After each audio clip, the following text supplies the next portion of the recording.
Hello అండి. Welcome to అక్కీ simple vlogs. ఈరోజు video ఏంటంటే, మాకు హాల్‌లో ఒక సోఫా ఉందండి. అది 12 ఇయర్స్ బ్యాక్ మా మామయ్య చేపిచ్చారనమాట. టీక్ వుడ్ పెట్టేసి చేపిచ్చారు. కుషన్స్ అవన్నీ మంచి క్వాలిటీ తీసుకొని చేపిచ్చారు 12 ఇయర్స్ బ్యాక్. బట్ ఇప్పుడేమవుతుందంటే అది వుడ్ అంతా బావుంది. బట్ కుషన్స్ ఉన్నాయి గదా! ఖరాబ్ అయిపోయాయన్నమాట. అంటే ఏమవుతుందంటే కూర్చున్నప్పుడే లోపలికెళ్ళిపోవడం, దానివల్ల బ్యాక్ పెయిన్ రావడం. సో, చాలా ప్రాబ్లమ్ అవుతుందనమాట. సో, వేరే సోఫా సెట్ తీసుకుందాం అని జెప్పేసి మేము ఆన్‌లైన్‌లో అండ్ షాప్‌లోకెళ్ళి చూసాము. చూసినప్పుడు ఏమైందంటే టూ మచ్ కాస్ట్ ఉందండి అసలు. అయ్య బాబోయ్! 50,000, 60,000 అబోనే ఉన్నాయి. అంత కాస్ట్ పెట్టి అది క్వాలిటీ బావుందా అంటే అఫ్‌కోర్స్ బావుండొచ్చు. ఎందుకంటే లోపల మనకి ఏ వుడ్ యూజ్ చేశారనేది మనకు తెలీదు. సో, అంత కాస్ట్ పెట్టి తీసుకున్నప్పుడు దానికి లైఫ్ ఉంటుందా లేదా కూడా ఒక్కసారి ఆలోచించుకుంటాం గదా! సో, అలా అనిపించిందనమాట మాకు. సో, అప్పుడేంటంటే ఒక ఐడియా వచ్చింది. ఎలాగో మనకున్న సోఫాని కొంచెం మేకోవర్ చేసుకుంటే సెట్ అవుతదా అని జెప్పేసి అనుకున్నాం. సో, ఏందంటే వుడ్ ఆల్రెడీ టీక్ వుడ్ గాబట్టి సో, అది అయితే కొంచెం గూడా ఖరాబ్ అవ్వలేదు. చాలా బావుంది వుడ్ అంతా. సో, కుషన్స్ కొంచెం సెట్ జేపిస్తే బావుంటుందా అని జెప్పేసి ఆలోచించుకున్నాం. సో, దానికోసం మా మామయ్య ఏం జేశారంటే, కుట్టిస్తారు కదా! కుషన్స్ కుట్టించే వాళ్ళ దగ్గర షాప్‌కెళ్ళి ఒకసారి వాళ్ళని కనుక్కున్నారు. కనుక్కొని ఓకే. వీళ్ళకి వుడ్ అంతా ఓకే ఉంది. మనం కుషన్స్ ఏస్తే ఇది సోఫా సెట్ అవుతది అని చెప్పేసి వాళ్ళు చెప్పిన తర్వాత రెగ్జిన్ షాప్‌కెళ్ళి మంచి క్వాలిటీ ఉన్న క్లాత్ తీసుకున్నాం. తర్వాత ఇంకా 40 డెన్సిటీ ఉన్న కుషన్స్ తీసుకున్నానన్నమాట. అలా అంత మంచి క్వాలిటీ ఉన్న డెన్సిటీ ఉన్న కుషన్స్ తీసుకుంటే ఏందంటే, మళ్ళీ మనకి లైఫ్ వస్తుందన్నమాట దానికి.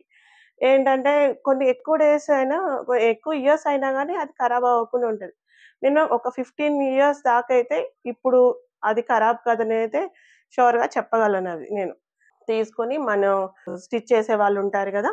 వాళ్ళతోని మంచిగా స్టిచ్ చేపిచ్చాము. సో, ఫైనల్‌గా అయితే మనకు అంత ఓవరాల్‌గా 15,000లో అయిపోయిందండి. 50,000, 60,000 ఉన్నది 15,000లో అయిపోయిందంటే మనకి లో కాస్ట్‌లో మంచి సోఫా సెట్ అయిపోయినట్టే గదా! సో, చాలామంది ఏమనుకుంటారంటే కుట్టిస్తే బాగోదేమో, అంత మంచిగా అనిపించదు, లుక్ రాదు అని అనుకుంటారు. వస్తుంది లుక్ రాకుండా ఎందుకుంటుంది? మనం మోడల్స్ తీసుకునే దాన్ని బట్టి ఉంటుంది. క్లాత్ అవన్నీ మోడల్స్ కొంచెం మంచి మోడల్స్ తీసుకోవాలి. మంచి మోడల్స్ తీసుకొని మనకు మెయిన్ ఏందంటే లోపల వుడ్ అనేది మంచిగా ఉంటే సోఫా ఆటోమేటిక్‌గా సెట్ అవుతది. అంటే దానికి లైఫ్ ఉంటేనే కదా మనం కూర్చున్నాం. మనం మోస్ట్‌లీ సోఫాలనే కూర్చుంటాం. టీవీ చూసేటప్పుడుగైనా, ఎవరైనా మన ఇంటి చుట్టాలప్పుడు వచ్చినప్పుడైనా గానీ ఫస్ట్ మనకు హాల్‌లో విజిటింగ్ రూమ్‌లో కూర్చునేది సోఫాలో. అలా మనం కూర్చున్నప్పుడు మనకు దానికి సపోర్ట్ మంచిగా లేకుండా ఉంటే బ్యాక్ పెయిన్ రావడం. ఏంటంటే మెయిన్ ఎంట్రన్స్ కనిపించేది గూడా లుక్ వచ్చేది గూడా వాటితోటే. ఏంటంటే నా మా ఫీలింగ్స్ ఏందంటే మంచి క్లాత్ తీసుకొని కుట్టించడం వల్ల లైఫ్ వస్తదని మాకనిపించింది. సో, ఫైనల్‌గా అయితే మా సోఫా సెట్ అయితే రెడీ అండి. లుక్ కూడా చాలా బావుంది.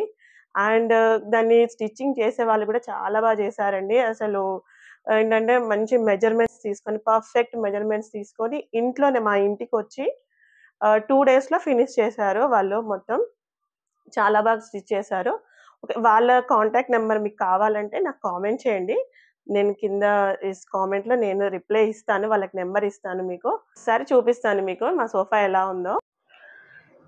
ఇప్పుడు మీకు చూపిచ్చేది న్యూ సోఫా అండి. స్టిచ్చింగ్ గూడా వాళ్ళు చాలా బాగా చేశారు. కొంతమంది స్టిచ్చింగ్ చేస్తే ఏంటంటే ఇట్లా థ్రెడ్స్ అన్నీ పైకి రావడము, అంత మెజర్‌మెంట్స్ కరెక్ట్ తీసుకోక అంత నీట్‌గా రాదని గదా!